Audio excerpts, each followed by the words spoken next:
Hello, everyone. Sorry to be late, keep you waiting. The room looks a little strange with no Matt and no Saeed, but we do have Jennifer McEwen-Williams back in the briefing room after a few months away. I know we're all excited to have her back, as I'm sure you are as well. Let me start with a few opening comments before I turn to questions. This weekend, Vice President Harris joined Ukrainian President Zelensky and leaders and representatives from over 90 countries in Switzerland to discuss a principled framework for peace in Ukraine. Participants reaffirmed their support for the sovereignty, independence, and territorial integrity of Ukraine. They discussed vital cooperation on global food security, nuclear safety, and catastrophic humanitarian impacts of the war. In Moscow, President Putin had a different message. Another maximalist statement that called on Ukraine to surrender even more of its sovereign territory than what Russia currently occupies before negotiations could even begin. President Putin demanded Ukraine agree to disarm so that it is vulnerable to future aggression from Russia. No responsible nation can say that this is a reasonable basis for peace. It defies the UN Charter, it defies basic morality, it defies basic common sense. It is clear Russia is unprepared for any serious, good faith discussions. Russia's actions make this especially clear as it continues its bombing campaigns against Ukraine's critical infrastructure, threatens ships in the Black Sea, and forcibly relocates tens of thousands of Ukrainian children. For our part, we will continue to maintain our steadfast support for Ukraine. This past Thursday, President Biden and President Zelensky signed the U.S.-Ukraine Bilateral Security Agreement. This legally binding agreement contains a set of mutual commitments representing a historic show of support for Ukraine's long-term security. It is a crucial milestone as we seek to establish a broad, mutually reinforcing, and powerful network of nations to safeguard Ukraine's future and support its Euro-Atlantic integration, including its interoperability with NATO. We look forward to reinforcing key points of our agreement at the NATO Washington Summit this July. In this agreement, the United States and Ukraine state our intentions to advance security and economic cooperation, anti-corruption reforms, and accountability for Russia's actions. We also commit to work jointly towards peace as Ukraine did through this weekend summit. We will continue to work with Ukraine, its partners, and the global community to establish the conditions for a truly just and therefore lasting peace. The bilateral security agreement is part of a broader effort to support a lasting peace for Ukraine, which, as President Biden said, must be underwritten by Ukraine's own ability to defend itself now and to deter future aggression. In the meantime, we will continue to support Ukraine and its people as they defend themselves against Russia's aggression. With that, Leon. Thanks. Since you started with Ukraine, might as well go first with Ukraine. The NATO Secretary General is in town and gave a speech this morning to the Wilson Center. He specifically called on NATO and nations to impose a cost on China for its support to Russia in the war in Ukraine. What is and I've seen obviously the G7 statements and things like that, but what is the United States, what can the United States do more against China to follow that message, if you agree with it, which I think you do, and what are you prepared to do more? So let me start by saying, first of all, the responsibility is on China to stop the actions of Chinese companies that are helping Russia rebuild its defense industrial base, and we have made it quite clear to China, and our European partners, including a number of NATO members, have made it quite clear to China that it is China's responsibility. That said, if China doesn't act, we've also made clear that we will, and you have seen us act already. You have seen us impose sanctions on a number of companies for taking action to rebuild Russia's defense industrial base. We have been coordinating with our allies and partners in Europe about actions that they can take, and I think it's fair to say you can expect to see additional actions coming in the future. I'm not going to get into those here, but if China is not willing to take action to stop its companies from sending microelectronics and optical sensors and other pieces of equipment that Russia can use to manufacture military equipment that are posing an enormous threat, not just to Ukraine, but to European security, then we're going to have to work with our European partners to take action ourselves. So you don't want to preview any potential actions you could take? No, I'm not. As always, I'm not going to do so from here, but you have seen us already take a number of actions, including since the Secretary's trip to China, and I think it's safe to say you will see others in the future. Yeah. Can I go to Mary. Gaza? Yeah. I'm just wondering if there's been any progress on the ceasefire talks. Has there been any progress on the workables and not so workables of the Hamas counter-proposal since last week? We continue to have conversations with the government of Israel, the governments of Egypt, and the government of Qatar, but I'm not going to get into the status of those conversations or any detail about those conversations from here. We do want to bridge the differences where we can. As you heard the secretary say and as the president say, there are a number of things that we just think are non-starters and shouldn't have been in the response, go beyond what Hamas demanded previously, and hopefully those are demands that Hamas will back down from, because we don't think that they're workable. But there are a number of areas where we think we can find agreement. Doesn't mean we will, because it takes two parties to come to an agreement, but we think it's possible to come to agreement, so we're going to continue to work on that. Right, and has there been anything since last week that makes you a little bit more hopeful? Like any incremental progress on any of the things that you say can be bridgeable? I just don't want to offer an assessment from here. Our bottom line of this is that this is what the secretary said when he was in the region last week. Based on the differences between the two parties, we should be able to reach an agreement. If you just look at, let's take out some of the things that Hamas put in that are completely unworkable and that go beyond positions it has previously taken, because we don't think that's a good faith action to have an agreement, or at least have accepted terms and then move the terms. Take out some of those areas. If you look at the remaining areas, we do think it should be possible to come to an agreement. Doesn't mean we will, but that the benefits to the region, the people of Gaza, the people of Israel, are so significant that we're going to continue to work to try to reach such an agreement. Right. Amos Hochstein met with Netanyahu, I believe. Any more word from that meeting that lowers your level of concern about an escalation up north with Hezbollah? So I will let the White House speak to Amos Hochstein's travel, because he's a White House employee, not a State Department employee. But I'll say our level of concern hasn't really changed. It continues to be something that we're worried about. And this is, it's not a new concern, obviously. We've been worried about escalation in the north and the possibility of a full-scale conflict between Israel and Hezbollah since the very early days after October 7th. And you've seen us work over the past 8 months to try to prevent that conflict from breaking out. You have seen Hezbollah escalate in the past few weeks with the number of strikes across the border, with the number of drones, and you've seen fires breaking out in Israeli villages. These are strikes that Hezbollah is conducting against civilian targets. So you have seen escalation that should stop, that we think they should refrain from. But our assessment of the situation continues to be that the best way to get a diplomatic resolution in the north, which we think all sides ultimately prefer, is to reach a ceasefire in Gaza. And so the two are related. Doesn't mean you can't say with 100% certainty that you wouldn't be able to get a ceasefire in the north without resolution in Gaza, but certainly having a ceasefire in Gaza makes a resolution in the north much, much easier. And given that ceasefire still remains elusive, in the meantime, is the message to Israel, don't do anything in the north? That's the U.S. message. We have made clear we don't want to see escalation at all in the north. We've made that clear directly to the government of Israel. Now, look, there is, as you've heard us say before, there's a situation that is untenable for Israel, and it's untenable for Lebanese families too, tens of thousands of which who have been forced to leave their homes and have been gone for over 8 months now and can't return to their homes because of the conflict there. So it is a situation that has to be resolved. But our preference is that it be resolved diplomatically, and that has been Israel's preference too. They've stated it publicly, they've stated it privately. Matt, do you have any comment on the dissolution of the war cabinet? I don't. That's ultimately an internal matter for the Do government. you anticipate this will make conversations with the Israeli government more challenging, easier, particularly around the ceasefire? No, I'm just not going to offer any type of assessment about what it might mean. Ultimately, those decisions are decisions for the government of Israel and for the people of Israel. We will deal with whatever government is in place in Israel, as we have since the beginning of this administration, as the United States has, going back a number of administrations and over a number of different governments of Israel. It doesn't change our fundamental strategic interests. It doesn't change our fundamental assessment of the situation. We'll continue to have the very direct and candid conversations with members of the Israeli government as we have for some time.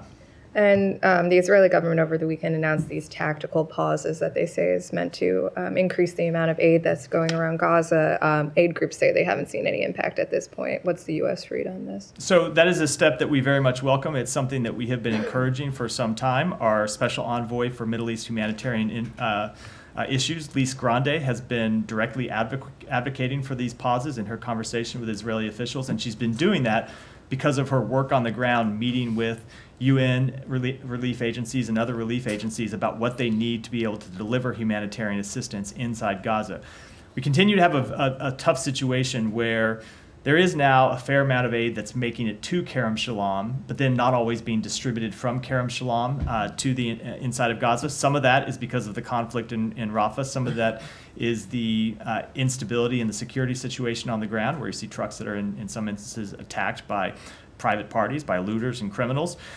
This removes one of those obstacles. Now, look, it'll probably take a few days to see how it's actually implemented for people to adjust to this new reality, but we think it's a step that's very positive that ought to improve the distribution situation inside Gaza. And how does the U.S. intend to hold Israel accountable for honoring these tactical pauses? We've seen a number of instances where they said that areas were protected, that humanitarians would be protected, and then ultimately the results on the ground don't bear that out. So ultimately, we judge Israel by the results. And when it comes to either, it's not just a question of humanitarian pauses, it's to the question of how much aid gets delivered. The pause ultimately is only a means to an end. The humanitarian pause is to ensure that, number one, aid can get delivered where it needs to go, and number two, relief workers have certainty that they can carry out their jobs without being hit by an airstrike or by tank fire or by any other kind of ordinance. So it's important that Israel has put this step in place, and we'll watch how it's implemented. And if there are changes that need to be made, we of course won't hesitate to make that clear. Can I just ask one thing on that? You said we will judge Israel by the results. So it was April the 4th, President Biden basically threatened Israel to put conditions on aid if it wouldn't do a better job of protecting civilians and if more humanitarian aid wouldn't go into Gaza. It's been more than 2 months. U.S. government has taken no action and also has not basically made an assessment on how well or not Israel has done. So I don't quite understand the judgment part. So it's because we have seen them take steps that have been productive. Not always perfect in every instance, but let me just go through some of them. So we saw after that phone call and after the president made clear that our policy would be dependent on the results, we saw the opening of Zekum. We saw the opening of Erez Crossing. We saw the opening of Ashdod for deliveries to come in. We saw the opening of the Jordan route. So you now have trucks that are coming directly from Jordan, crossing through Israel, in some cases crossing through the West Bank and going directly to the north. It's a significant improvement. Now, we also saw in the south initially an increase in the number of trucks in, but then barriers since the beginning of the Rafah operation. So what we judge Israel by is, now that we have somewhat stabilized, not by any chance gotten the north to where it needs to be, but at least stabilized the situation from where it was 2 months ago. How do we improve the situation in the north in the south in the wake of the Rafah operation? The humanitarian pause is one step that we wanted to see them do to help improve that situation. There are others that we continue to work with them on. But Matt, aid groups say in the north it's gotten just as bad as it was before. So we have seen, so we don't have people on the ground to make an assessment. We will look to the groups that make assessments to tell us what the actual situation is. But you have seen a significant increase in assistance going into the north. Before that phone call, there wasn't a large amount of assistance that was going in. Everyone knows those stories very well. We have now seen assistance going in. Now, look, when we see reports from humanitarian groups, say the IPC that issues reports from time to time, we will take a look at those, and if there are things that need to change, we won't hesitate to be direct with Israel about how they need to make those changes. But we have seen an improvement in the aid situation going in the north, and we've seen somewhat of a stagnation in the south, and that's what we want to see reversed. But that improvement in the steps didn't actually translate into results, because you just said that the distribution hasn't improved, and that has a lot to do, especially in the south, with the start of the Rafah operation. Okay, it's not the major, you guys don't call it the major military operation, but in the end, it basically obstructed the delivery of aid, and that was an action taken by Israel. So the point I made, it's not just the Rafah operation. There has also been attacks on trucks, attacks on humanitarian convoys coming in by common criminals and looters. That isn't an action taken by the government of Israel, but it's something that we're looking to work with Israel and our UN partners and others to try to resolve and try to find an answer to. Okay, final thing on this. Is the US government actually going to give itself a certain time frame on when to deliver or make an assessment on what the president said on April the 4th? It is an ongoing assessment every day. Every day. Well, if there is an assessment, then there's got to be an action. No, it is every day we are looking at seeing if there are improvements being made, if there are actions that the government of Israel is taking that are sufficient, and it is something that is ongoing. And I said this at the time. You shouldn't look for a magic date where we're going to look and go, okay, everything's fine now. We're going to look at this all the time and make sure that if assistance isn't going in at the level it needs to, that we push the government of Israel to take action to get humanitarian assistance in. If there are things that the UN agencies need to do to further resolve logistical hurdles, we want to work with them to try to resolve those logistical hurdles, because ultimately our goal is to get as much humanitarian assistance in as possible. I should say, however, that we've been going over this for months because of the inherent difficulty of delivering humanitarian assistance in the middle of a conflict. The best way to resolve this and to surge humanitarian assistance in and get through a number of these logistical hurdles and security hurdles would be a ceasefire.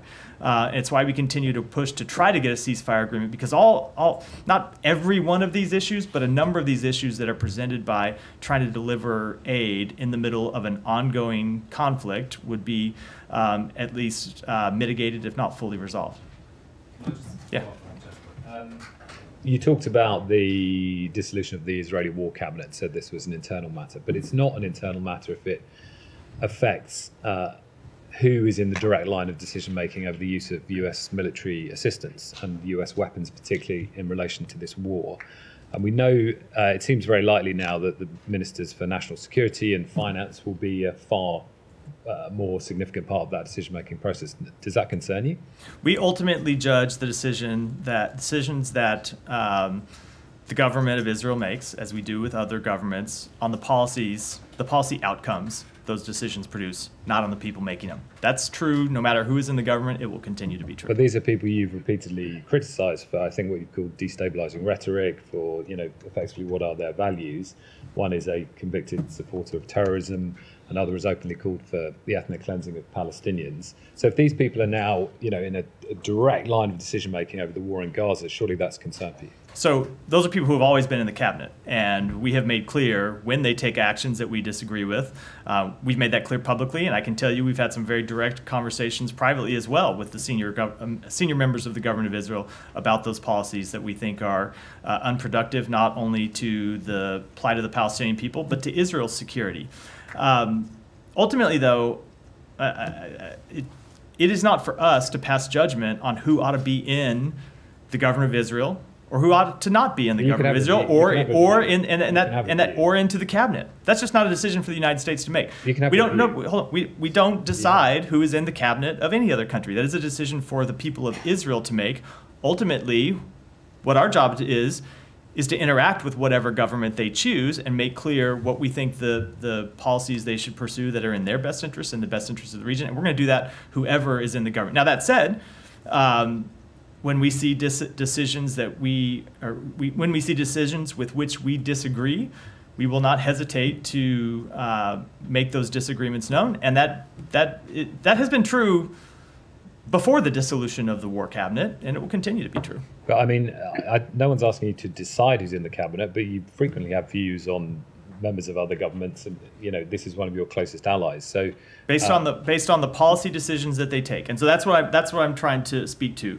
When members of that government have made policy decisions with which we disagree, we speak out on those, and that will continue to be the case. That was the case before the War Cabinet. It was the case when the War Cabinet decided things that we didn't agree with, and that'll be our guiding principle going forward, no matter who is in the government, going one way or the other. And do you have any policies or protocols on convicted terrorism supporters being in a key part of the decision making over a war being conducted by your ally in using U.S. military assistance? I mean, Look, does that... ultimately, we expect governments that receive U.S. military assistance to operate in line with international humanitarian law. That'll continue to be our expectation of Israel and everybody else. Go ahead, Michelle. I have a couple of questions. One on Amos Hochstein. Are there any new ideas or proposals that he's taking to the region during this visit? So as I said, and I think it was response to Humaira's question, might have been Jenny, apologize if so. I'm going to let the White House speak to Amos Hochstein's travel, just because he's a White House employee, and I don't typically speak to the travel and meetings of employees of other agencies or other offices within the government from here. That said, ultimately, there is a diplomatic framework that we believe we can reach, we believe is reachable, that would resolve this conflict without a full-on war. And I'm not going to get into the details of that from here, but it's something that we have been in discussions with the various parties with for some time. And it's something we're going to continue to push for, but it is something we believe will be much easier to achieve should we get a ceasefire. And you heard the president speak to that when he laid out the proposal that Israel had put forward, I think, over 2 weeks ago now, and that continues to be our assessment. And one on Libya. Two Russian warships are visiting a military base in eastern Libya. Do you have any comment on that? Let me take that back and get you a comment. And finally, on Sudan, any new updates on U.S. efforts to stop the war, and especially that the secretary talked today to Saudi foreign minister? So I'll say that, as you've heard from us before, the war in Sudan is catastrophic. The humanitarian situation demands more regional and international attention and response. We are deeply alarmed by the reports of ongoing atrocities, including ethnic-based killings. We are demanding an end to the fighting in El Fasher and that all parties protect civilians, as indicated by our work to pass a UN Security Council resolution last week on June 13th. We continue to call on the SAF and the RSF to engage in direct negotiations, to immediately end the fighting, to adhere to their obligations under international humanitarian law and human rights law, and to take immediate steps to improve humanitarian access to meet the emergency needs of civilians. And yes, the Secretary did have a conversation with the Foreign Minister of Saudi Arabia about this very thing earlier today. It's something that he has been discussing with the Foreign Minister going back months, as well as, of course, other leaders in the region. We continue to urge both parties to return to talks and find a way to resolve this situation, because we think there's ultimately no way to win this conflict militarily. Thank you. Prem, go ahead. Thanks, Matt. So one question first on administrative detention. So you've discussed how civilians shouldn't be held as leverage with regards to, of course, the Israeli hostages. Israel has held thousands of Palestinians in administrative detention for months with no trial or charge. Our colleagues at CNN and the New York Times, of course, recently reported on a prison camp where thousands were rounded up and allegedly abused, tied up, assaulted, stripped. They're kept away from legal support and the Red Cross. And of course, Israel has said they're moving away from that specific camp. But what's being done to ensure this kind of thing doesn't happen again? What consequences are there? And then what about this larger issue of detention where thousands of Palestinians are just rounded up with apparent no legal or judicial accountability? So we have made clear to the government of Israel on a number of occasions that they need to respect the human rights of Palestinians in both Gaza and in the West Bank, and that whenever anyone is detained, there needs to be full due process for those individuals, and they need to be treated in strict compliance with international humanitarian law. Okay, so will there be any sort of like material response to this specific camp beyond just, of course, this one's shutting down, but I can't speak to this specific one. Ultimately, our expectation is that they ought to give people due process. They ought to treat them treat them with full respect for their human rights and with in full accordance with international humanitarian law. And then on your mention of the West Bank, Haaretz, the Israeli newspaper, reported recently on Israeli snipers killing 7 innocent bystanders in the Jenin refugee camp, which is, of course, to say not Gaza. The dead included 2 teenagers and reportedly the director of the government hospital surgical ward. So these are soldiers putting 7 people into their lens, sniping them. They have the moment to see who these people are. It's in the West Bank. What's the explanation for this? So I can't give you an explanation. You should ask the government of Israel for an explanation. I would say that in any kind of incident like that, what ought to happen is that there ought to be an investigation. Israel ought to conduct an investigation. If it's IDF soldiers, the IDF ought to conduct the investigation. If it's INP, it ought to be the INP that conducts an investigation. If there is, if they find wrongdoing, there ought to be full accountability and full transparency. Has the U.S. communicated with Israel on this issue at all? I'd have to check to see if we've raised a specific incident, but that is our broad expectation when it comes to any of these types of incidents. And then just one quick question on Ukraine. When exactly, was the ban on arms transfers to the Azov Brigade lifted? I'll have to come back and get to that. I know we've spoken to it before, but I don't have it at my fingertips. Okay, but thank you. Jenny. Jenny. Regarding Russian President Putin's visit to North Korea today, Korea time, what are the United States concerns about the meeting between Putin and Kim Jong-un and their cooperation? So it's not just that these are concerns of the United States.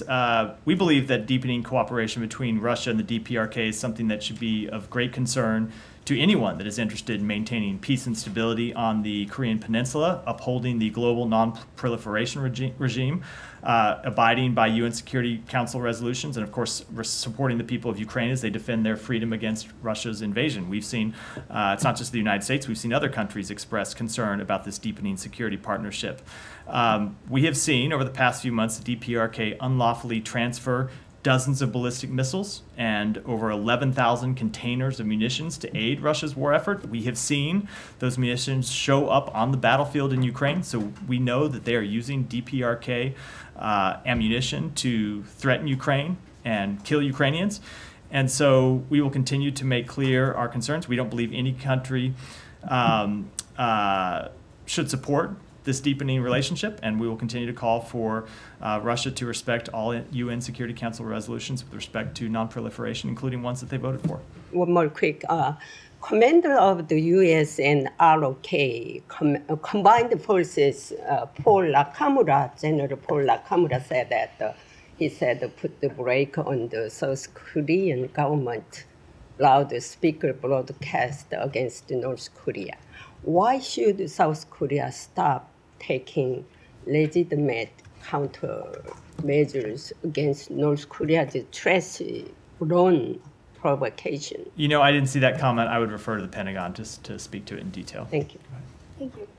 On North Korea and Russia, has the State Department observed any transfer of military intelligence from Russia to North Korea at this point, and is that still a concern? I don't have an assessment to offer on that from here. And then can you say if the timing of this visit right now, Vladimir Putin's visit, is there any concern that he could be seeking more arms to break past the stalemate in Ukraine and launch another offensive? Oh, I think it is quite certain that he is continuing to look for arms to support his war against Ukraine. We have seen him get incredibly desperate over the past few months and look to Iran to rebolster the military military equipment that he has lost in Ukraine, to look to North Korea to rearm himself. And so I'm quite certain that that is what he's up to. All I can say is that we will continue to work with our allies and partners to support Ukraine as it defends itself against Russian aggression. If I were judging partnerships, I would look to the leading democracies and leading economies of the world as a much more reliable partner than North Korea and Iran. And last one, just Russia and China's interference in existing resolutions in the United Nations, and also rejecting new limits on Pyongyang. Can you say if that has impacted the U.S. ability to monitor the exchange of weapons between Russia and North Korea at all? Certainly it hasn't had an impact. It's why we were disappointed that the Russians vetoed the ongoing monitoring mechanism that was in place several months ago. That said, we're going to continue to work with our allies and partners to monitor such proliferation and to try to respond to it as effectively as possible. Jenny. Can I follow up on a question I asked you last week on Syria and Hodemutana? Why isn't the U.S. working to at least repatriate her son? I understand the court rulings around her citizenship, but at the time of his birth, my understanding is she was still a citizen, still a passport holder. So let me just say this. Repatriation usually is something that is reserved for U.S. citizens or the direct family members of U.S. citizens. We do sometimes resettle others who are non-U.S. citizens. It's something we've done with people from the detention camps in northeastern Syria. We encourage other countries to repatriate citizens and resettle citizens, because ultimately we think it's important that we reduce the size of these detention camps. So I can't speak to this individual case. I can never or rarely can speak to individual cases here from the podium, but I will say that repatriation has been a priority for us and will continue to be. Can you say if there's any discussion about repatriating him or her? She has offered to, stand trial here in the United States. She's expressed remorse. I just can't speak, for all the reasons I think you can imagine. I just can't speak to the details of this type of case publicly, but repatriation and resettlement is something that we continue to support. Now, that said, there are often lots of times very sticky issues that we have to work through to make it happen, but it is something that we continue to pursue.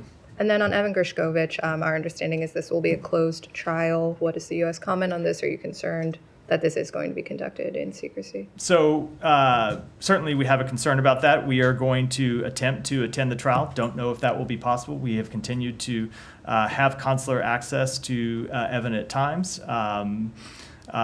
We will try to attend the trial as we try to attend the trial of any American citizens who are detained in Russia.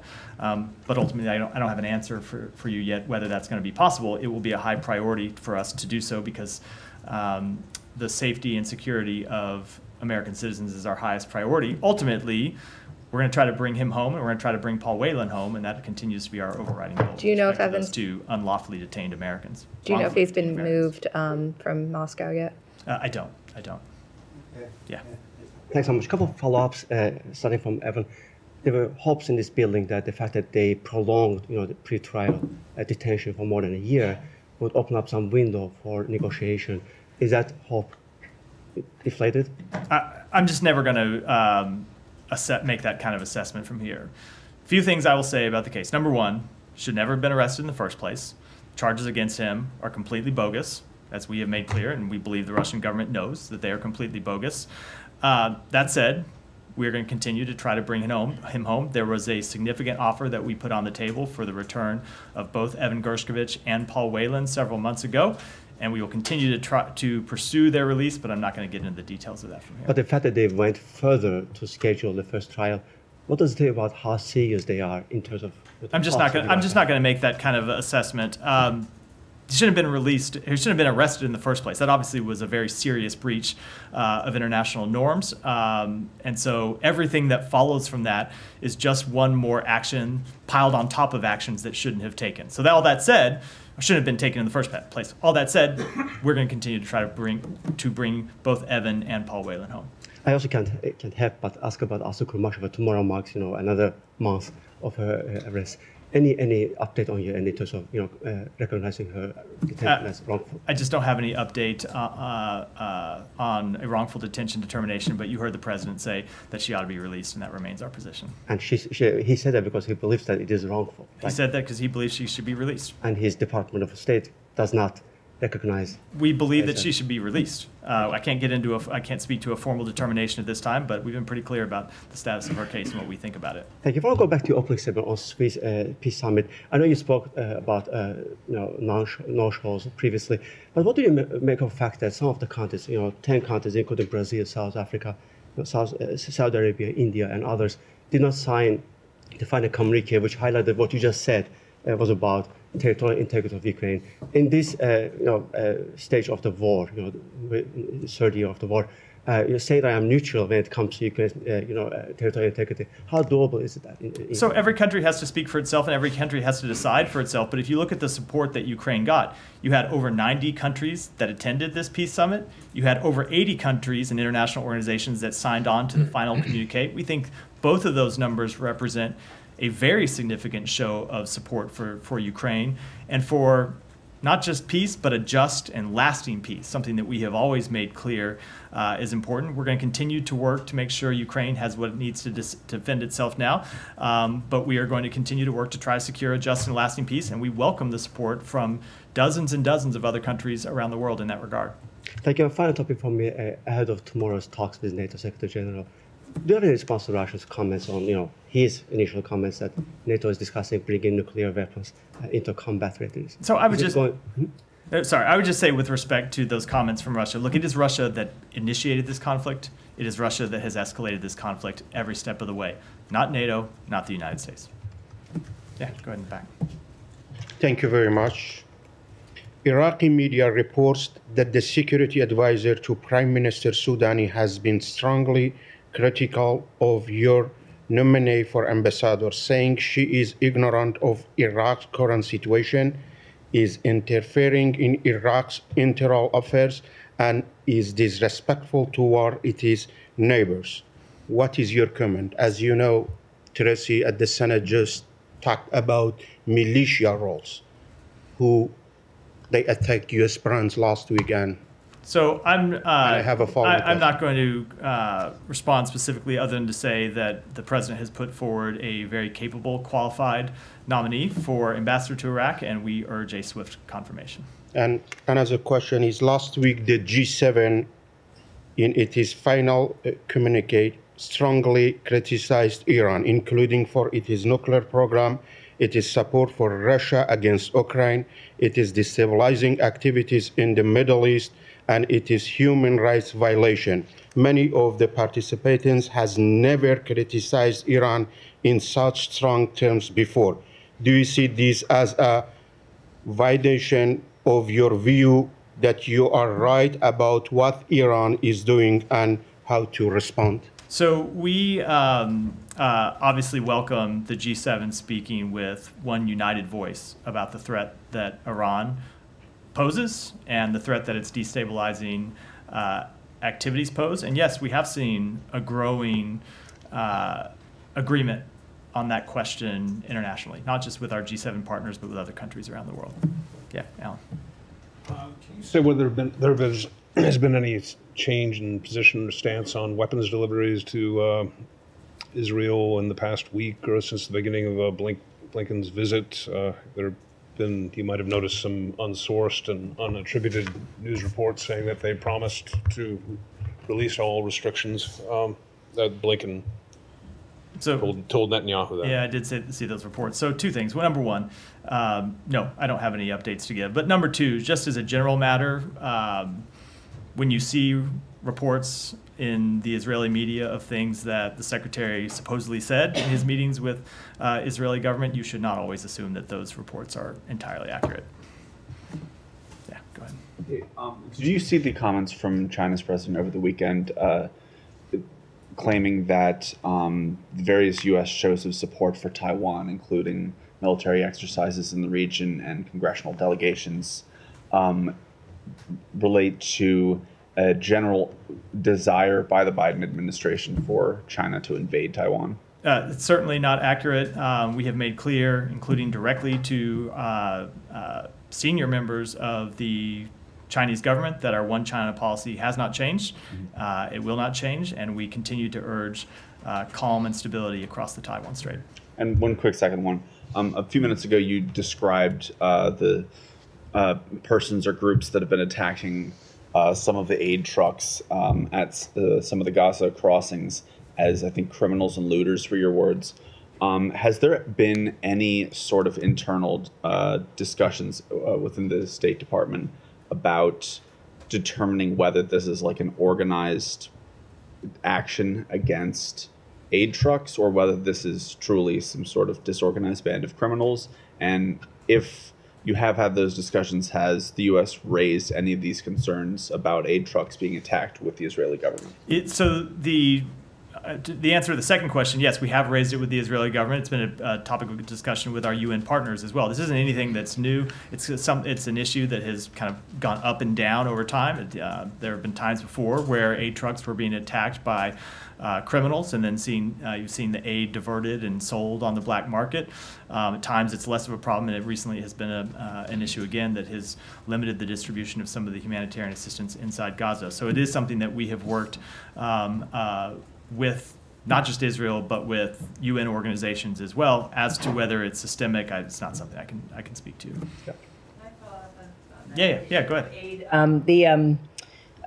Now that the Rafah crossing is closed, aid workers now have to go through Kerem Shalom, but the Israelis are putting more restrictions on them? I'm just wondering what your message to the Israeli government is about that. So two things. First of all, that we need to reopen Rafah crossing, and that's something we've been working on with the government of Israel and the government of Egypt to try to find a way to safely reopen Rafah crossing in a way that can allow humanitarian workers to leave in the way that they were doing before the crossing was closed, and in a way that would allow humanitarian assistance to come in. So that is ultimately our goal, is to try to get Rafah back open.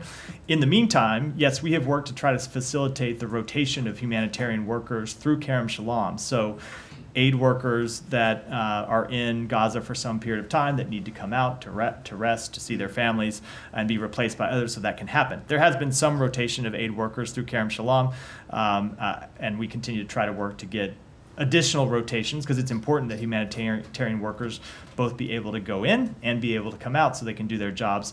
It is vital, life-saving work that they need to do, and it's something we continue to work through with the government of Israel.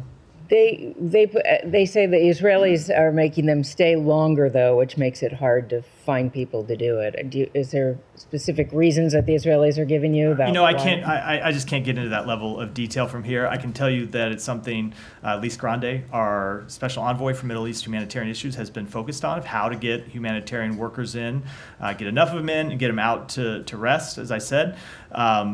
How long they stay is not something that is not a level of detail I can get into, but I know it's been a high priority and something that she interfaces with the aid organizations directly on, and then with the Israeli government to try to solve. Ultimately, as I said, the solution needs to be to get Rafah back open, but in the interim, doing nothing is not a sufficient outcome either.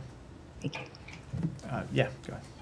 Thank you so much. At the very 11th hour, when the United States and Saudi Arabia are very close for a defense deal, there are reports, unconfirmed reports, that Saudi Arabia is not going to renew petrodollar deal with the United States. So any confirmation by US side? That Saudi Arabia is not going to what? Petrodollar agreement that took place 50 years back. I'm just not going to speak to those reports at all. So secondly, United States House Foreign Affairs Committee concluded brief hearings on US prisoners that are detained on foreign soils. Now some lawmakers are suggesting sanctions against Pakistan with the context of US citizens in Pakistan, those who are supporting Imran Khan's PTI party specifically. So in this context, there are also reports that the United States asked Pakistan to remove the name of a US citizen, Khadija Shah, from the exit control list. So how seriously the United States is taking this matter? Let me take that question and get you a detailed answer to it, Tom. On Ukraine, the BBC is reporting today about these so-called conscription squads, and some reportedly developing a bit of a fearsome reputation of pulling people off buses and trains and taking them to enlistment centres. And the reporting reflects, I think it's fair to say, some divisions within Ukrainian society about this new conscription drive. And I was just interested on the wider issue about, are you concerned about the issue of enlistment and what it says more broadly about the issue of manpower at the front? So the Secretary did speak to this when we were in Ukraine. I know you were with us and saw his speech, that Ukraine did take a very difficult decision to increase conscription. So they had sufficient manpower to fight the Russian military. And we know that was a difficult decision. We recognize all the reasons why it always is in any country. Ultimately, that is a decision that the Ukrainian government, the elected Ukrainian government, has to make on behalf of its people. The only thing I would say about it is that you have consistently seen people underestimate both the ability and the willingness, mostly the ability of the Ukrainian people to fight and defend their homeland since before this war even began. And every time people have had those doubts, they've seen the Ukrainians put those doubts to rest, and we fully expect that to be the case going forward. Yeah. Thank you, Matthew. I have a question about Europe. Are there any concern from the State Department about the populist wave that won the European election in terms of help towards Ukraine for the future? And the second question would be that Italy won a lot of consents for the European Parliament, so it's kind of leading also after the G7. So what, like a state like Italy, can do more to support the United States in foreign policy looking at Gaza and China? So with respect to the first question, everyone in the room is going to roll their eyes when I say this, but we're not going to comment on elections in Europe or anywhere else. But that said, we have been heartened that one of the things we have seen over the past 2 years is a wide range of governments in Europe from across the political spectrum, sometimes even after elections that resulted in a change of government, continue to support Ukraine in its defense against Russia. And we expect that to continue. Look, obviously elections have consequences and elections have results, but when we have seen changes in government in Europe, we have sometimes, to the surprise to some of the kind of political prognosticators, seeing these countries continue to support Ukraine despite expectations to the contrary. And we believe that will continue because we believe the vast majority of Europeans recognize the threat that unchecked Russian aggression represents to all of European security. And then with respect to your second question, Italy has been an extraordinary partner for the United States. They were a great host for the G7. You heard the president speak to that directly when he was there. And we look forward to continuing to work with them on all of these issues. And anything else that can be improved in foreign policy to support the United States or Gaza or China? Since Italy is going to be leading in the European Parliament. So I'll just say we will continue to work with them to advance our shared concerns on all of those issues. Thank you. Thank you. Prem, go ahead. Thanks. Just one other question on what you said earlier related to the issues of aid access, and one issue being, of course, connection to folks on the ground in the north. What in the north? Folks on the ground in the north in terms of aid distribution. Of course, one pivotal group that's operated there is, of course, UNRWA, a group that has had issues from the Israeli government in accessing and operating there, and one in which, of course, the U.S. has also withdrawn funding. So I'm wondering, have you interfaced with the government of Israel on specifically UNRWA's ability to access and operate? And then secondarily, what is the future of U.S. support for UNRWA? I know it's been months of this ongoing open investigation. So with respect to the first question, yes, it's something that we have communicated directly with the Israeli government, and we have made clear that UNRWA plays a vital role in the distribution of humanitarian assistance in Gaza, and that work should not be in any way obstructed because they are, in many cases, the only means of delivering humanitarian assistance to the Palestinian people. And we've seen them continue to do that despite the controversy around UNRWA and despite some of the rhetoric you hear out of the Israeli government.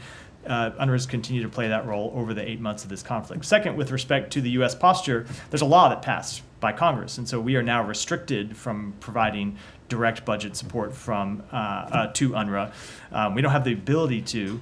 That said, the investigation that the UN has conducted, you saw one of them that finished. There's another investigation that is ongoing. We wait to see the results of that. But ultimately, we have to follow the law that's passed by the Congress, and the law right now says that we cannot provide any direct budget support to UNRWA. So, go ahead, and then we'll wrap up here. What happened between China and Philippines in the South China Sea? I think according to the Chinese Coast Guard, Philippine supply ship approached the Chinese ship, resulting in a collision. Do you have any reaction for what happened? Yeah, a few things about that. Number one, as you have heard us say before, we stand by our Philippine allies and commend the escalatory and irresponsible actions by the PRC to deny the Philippines from executing a lawful maritime operation in the South China Sea to deliver supplies to service members that are stationed at the Sierra Madre. The PRC vessels' dangerous and deliberate use of water cannons, ramming, blocking maneuvers, and towing damaged Philippine vessels endangered the lives of Philippine service members. It's reckless, and it threatens regional peace and stability. And finally, this escalatory incident is the latest in a series of provocations by the PRC to impede critically needed supplies from reaching service members stationed at the Sierra Madre, and those actions reflect consistent disregard for the safety of Filipino lives and for international law in the South China Sea. And with that, I think we'll wrap for today. Thanks, everyone.